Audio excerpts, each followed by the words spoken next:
Hi sir. Hello. ఆంధ్రాలో పరిపాలన ప్రస్తుతం ఎలా ఉంది? ఓకే అండి. కమి ప్రస్తుతానికైతే ఇచ్చారు వాళ్ళు. టైం పడుతుంది సెటరేట్ కావటానికి. స్టెప్ బై స్టెప్ చేసుకుంటూ వస్తారు. వన్ బై వన్ చేసుకుంటూ వస్తున్నారు. సో, ముందు రావాల్సిన హామీలైతే ఇచ్చారు. మేబీ నేను అనుకుంటున్నా ఇంకొన్న 1 ఆర్ 2 ఇయర్స్ 1 ఇయర్‌లో ఖచ్చితంగా చేస్తారనేసి. నాకైతే ఓకే. బాగానే ఉన్నాయి ప్రస్తుతానికైతే. మార్కెట్ కూడా స్లోగా డెవలప్ అవుతుంది. మన క్యాపిటల్ అయితే ఇదైతే డెవలప్మెంట్ అయితే ఇంకా బాగుంటుంది. పరిశ్రమలు కానీ వస్తే చాలా బాగుంటుంది.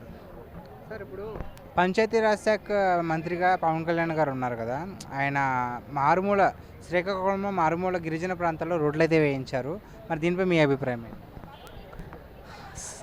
పవన్ కళ్యాణ్ గారు చెప్తే చేస్తారు. బట్ ఆయన కొద్దిగా టైం కావాలి. ఇప్పుడే స్టార్ట్ అయినారు. ఆయన స్టెప్ బై స్టెప్ చేసుకుంటూ వస్తున్నారు.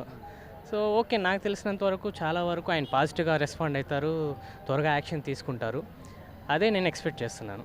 రూమర్స్ అయితే వస్తున్నాయి, అది చేయాలి ఇది చేయాలనేది అంతా కామన్ అండి. చేయకుండా అయితే ఎవరు ఉండరు. బట్ చేస్తారు. నిదానం అవుతుంది, స్లో అవుతుంది. బట్ చేస్తూ వస్తున్నాడు. నాకైతే I like it sir Pavan Kalyan.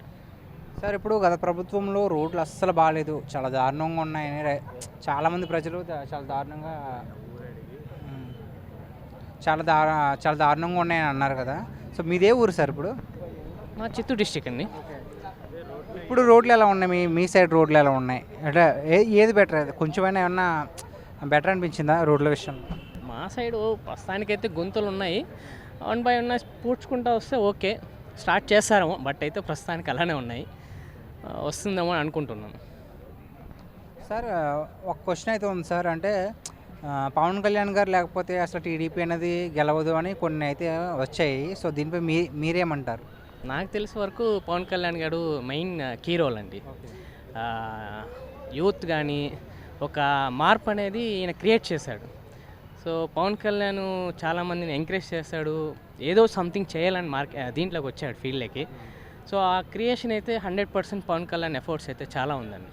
ఆయన లేకపోతే కొద్దిగా టఫ్ అయ్యేది టీడీపీ రావడానికి కూడా. ఓకే అండి. అయినా కూడా టీడీపీ వాళ్ళు కూడా మంచి మంచి నాయకులు ఉన్నారు. వాళ్ళు బాగానే వర్క్ చేశారు. సో, దానివల్లనే మంచి రిజల్ట్ అనేది వచ్చింది. ఓకే. అంటే మళ్ళీ జగన్ గారు సీఎం అయ్యే ఛాన్స్ ఉందంటారా ఆంధ్రాలో? అది చెప్పలేను సార్. Depends on peoples. ఎవరు వాళ్ళకి నచ్చితే వాళ్ళు వేస్తారు. అది కామన్. బట్ ఒకరితో డిసైడ్ అయ్యేది కాదు కదా. ఎలక్షన్ అనేది అన్ని చోట్ల నుంచి డిసైడ్ అయ్యి వస్తుంది. సో, అది డిపెండ్స్ ఆన్ ప్రజలండి. ఓకే.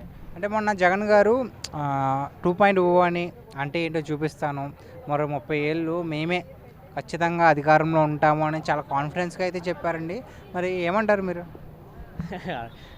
2.0 అనేది ఏదో సినిమాల్లో చూసినంత కాదు. అది ఎలా ఉంటుంది? 2.0 అంటే మీనింగ్ ఏంటి? ఎన్ని రకాలుగా చూడాలి? 3.4 చెప్పుకోవాలా, 4.4 చెప్పుకోవాలా? ఇలాంటి నెంబర్ ఆఫ్ వేరియేషన్స్ వస్తాయి. అది కాదు.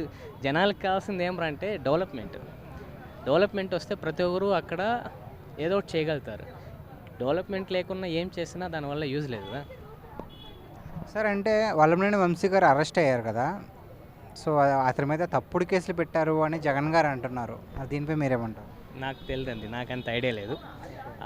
అటు పాలిటిక్స్ నాకు తెలియదండి. విజయవాడ అయితే కూటమి ప్రభుత్వంలో చంద్రబాబు నాయుడు గారు, పవన్ కళ్యాణ్ గారు, లోకేష్ గారు, వీళ్ళ ముగ్గురులో ఎవరి పనితీరు మీకు బాగా నచ్చింది? అలా అంటే ఇప్పుడు సీఎం అనేది ఒక డెసిషన్ అనేది తీసుకుంటారు. దాని ఇంప్లిమెంటేషన్కి వచ్చినప్పుడు డిప్యూటీ సీఎం కానీ మిగతా మినిస్టర్స్ కానీ 1 బై 1 వస్తారు. నాకు ఓకే, పవన్ కళ్యాణ్ గారు కొద్దిగా ముందుకెళ్తారేమో అనిపిస్తాను. అంటే 2024 ఎన్నికల్లో గెలిచిన తర్వాత కూటమి ప్రభుత్వం నుంచి చంద్రబాబు నాయుడు గారు అయితే ముఖ్యమంత్రిగా ఉన్నారు. ఇదే కూటమి ప్రభుత్వంలో మళ్ళీ 2029లో గెలిస్తే మరి పవన్ కళ్యాణ్ గారు ముఖ్యమంత్రిగా ఉంటారా, లేదంటే లోకేష్ గారు ఉంటారా అనుకుంటున్నారా? సార్, మార్పు అనేది వస్తే better. Even Chandrababu Naidu already experience ఉంది, చేస్తున్నారు. దెన్ లోకేష్ గారు ఎందుకు? పవన్ కళ్యాణ్ గారికి ఇవ్వండి, ఒక ఛాన్స్ ఇవ్వండి. తన మూమెంట్ ఎలా ఉంటుందో తెలుస్తుంది. తర్వాత కావాల్సింటే లోకేష్ గారు వస్తారు. అది మార్పు అనేది వస్తే డెవలప్మెంట్ అవుతుంది నా అభిప్రాయం. Thank you sir. Thank you.